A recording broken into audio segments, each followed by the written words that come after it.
Halo semuanya, khususnya untuk Bapak dan Ibu pengawas sekolah, pasti udah nggak asing lagi kan sama rasanya tenggelam di tumpukan berkas. Nah, kali ini kita akan membahas sebuah perubahan besar yang dirancang untuk membebaskan kita dari semua itu. Kita akan lihat bareng-bareng gimana sistem penilaian kinerja sekarang bertransformasi dari yang tadinya cuma soal administrasi, jadi aksi nyata yang dampaknya langsung terasa di sekolah. Nah, ini dia inti dari perubahannya. Selama ini, mungkin energi kita tuh habis cuma buat ngurusin urusan administratif.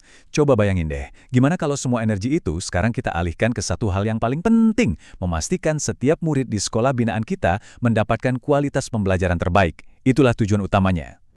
Yuk kita bedah langsung perbedaannya. Di satu sisi, kita punya dunia lama, berkutat dengan dokumen yang menumpuk, penilaian yang rasanya jauh banget dari apa yang beneran terjadi di kelas, dan sibuk ngejar poin. Nah, di sisi lain, inilah dunia baru yang kita tuju. Sebuah sistem yang jauh lebih praktis, relevan, dan juga cerdas. Karena semua keputusannya itu basisnya data beneran dari rapor pendidikan. Oke, kita akan mulai dengan meninggalkan beban lama untuk menyambut arah yang baru. Di bagian pertama ini, kita akan gali lebih dalam lagi filosofi yang jadi pondasi dari seluruh perubahan ini. Kenapa sih perubahan ini perlu, dan apa aja prinsip-prinsip yang jadi pemandunya? Jadi, arah baru ini punya 3 pilar utama yang jadi pegangannya. Pilar pertama, praktis. Artinya beban administrasi yang berat itu dipangkas habis. Pilar kedua, relevan. Pekerjaan Anda sekarang nyambung langsung dengan kebutuhan real di sekolah binaan. Dan yang paling penting, pilar ketiga, berdampak nyata. Semua usaha kita sekarang fokusnya ke satu muara, yaitu peningkatan kualitas belajar murid. Filosofi yang keren butuh cara kerja yang solid, biar bisa jalan.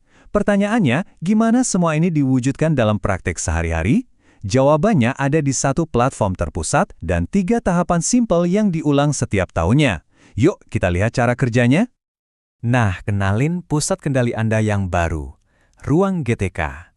Udah, lupain deh ribetnya buka banyak aplikasi atau ngisi data yang sama berulang-ulang. Ruang GTK ini satu-satunya platform yang Anda perlukan, karena sudah nyambung langsung dengan e-kinerja BKN. Jadi datanya cuma satu, valid secara nasional. Siklusnya dalam setahun itu simple banget, dan alurnya jelas, cuma ada 3 tahap. Dimulai dari perencanaan, di mana kita nentuin target. Lanjut ke pelaksanaan, di mana aksi nyatanya terjadi. Dan diakhiri dengan penilaian, untuk kita refleksi dan evaluasi. Biar makin kebayang, yuk kita lihat peta perjalanan kita dalam setahun. Seperti yang bisa dilihat ya, siklus ini dibagi per semester. Tiap semester mulai dengan perencanaan, misalnya di bulan Januari. Terus dilanjutin periode pelaksanaan dari Februari sampai Mei dan ditutup dengan penilaian di bulan Juni. Pola yang sama persis diulang lagi di semester kedua. Dengan jadwal sejelas ini, nggak ada lagi deh drama bingung harus ngerjain apa dan kapan. Oke, platformnya udah ada, tahapannya jelas. Terus, pertanyaan penting berikutnya, di ekosistem baru ini siapa aja sih yang terlibat dan tugasnya ngapain aja? Memahami ini adalah kunci supaya sistemnya bisa berjalan lancar. Nah, di level paling atas, kita punya Kepala Dinas Pendidikan. Beliau ini perannya sebagai pejabat penilai kinerja atau biasa kita singkat PPK. Artinya, beliaulah yang punya ketok palu terakhir untuk menyetujui rencana kerja kita dan menetapkan predikat kinerja di akhir periode. Tentu, Kepala Dinas nggak kerja sendirian. Untuk ngebantu tugas besar ini, beliau bisa membentuk tim kinerja. Anggap aja tim ini kayak tangan kanannya PPK di lapangan, yang tugasnya memantau, membina, dan ngasih rekomendasi penilaian. Tim ini biasanya terdiri dari pejabat dinas dan rekan-rekan pengawas sekolah senior yang sudah berpengalaman. Nah, ini nih yang menarik banget. Posisi Anda sebagai pengawas sekolah itu jadi unik. Anda ini main peran ganda. Di satu sisi, Anda adalah pegawai yang kinerjanya dinilai. Tapi di sisi lain, Anda juga dapat delegasi untuk menilai kinerja kepala sekolah. Ini benar-benar menuntut profesionalisme tingkat tinggi ya. Setelah kita paham siapa melakukan apa, sekarang ayo kita masuk ke jantungnya. Apa sih yang sebenarnya dinilai dalam sistem baru ini? Karena fokusnya udah geser jauh banget tuh. Penilaian Anda akan dievaluasi dari 3 variabel. Ada pengembangan kompetensi dan perilaku kerja yang diukur pakai nilai-nilai inti ASN yaitu berakhlak. Tapi coba perhatiin baik-baik deh, porsi paling gede dan fokus utamanya itu ada di praktik kinerja. Nah, disinilah efektivitas Anda dalam melakukan pendampingan diukur secara langsung. Dan sekarang, kita sampai di salah satu perubahan paling fundamental di sistem ini. Dulu kan kita mungkin dituntut buat ngerjain banyak hal sekaligus ya. Sistem baru ini justru sebaliknya, kita diminta buat fokus. Jadi pertanyaannya, dari sekian banyak hal yang bisa ditingkatkan di sekolah, apa yang harus menjadi fokus utama Anda dalam satu periode? Jawabannya hanya satu. Yap, bener banget, Anda nggak salah dengar. Dalam satu periode, Anda hanya perlu memilih satu fokus utama. Kenapa? Tujuannya biar pendampingannya itu mendalam, bener-bener ngefek, bukan lagi cuma nyolek-nyolek banyak area tapi nggak ada yang tuntas. Jadi aturannya sekarang super jelas. Anda memilih hanya satu dari 4 indikator praktik kinerja yang ada. Dan yang paling penting, pilihan ini bukan berdasarkan selera atau kira-kira, tapi harus berdasarkan analisis data rapor pendidikan di wilayah binaan Anda.